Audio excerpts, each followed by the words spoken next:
NBC5 investigates. Lawmakers in Illinois are formally announcing legislation aimed at closing a loophole that they say allows people charged with secretly videotaping children to evade registering as a sex offender.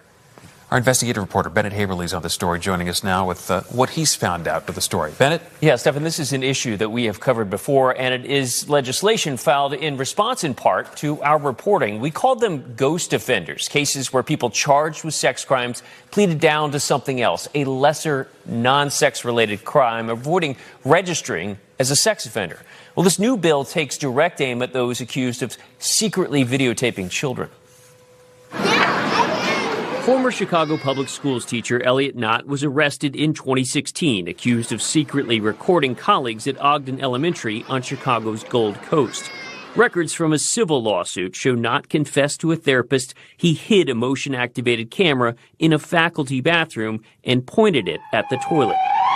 The therapist notified Chicago police. Knott was fired and charged with multiple counts of unauthorized videotaping and one count of child pornography because his camera also recorded a special education student using the bathroom.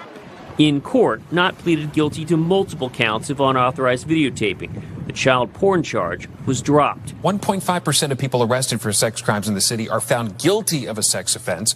In 2024, as part of our series Dismissed, that examined the extremely low conviction rate of sex crimes in Cook County, we spoke to one of Knott's victims. I did not feel like what this was called in court, what it was being labeled as, was illegal videotaping. To you, what was it? It's a sexual act. Despite not being considered a sex offense, the judge ordered Knott to attend sex offender treatment as part of his probation.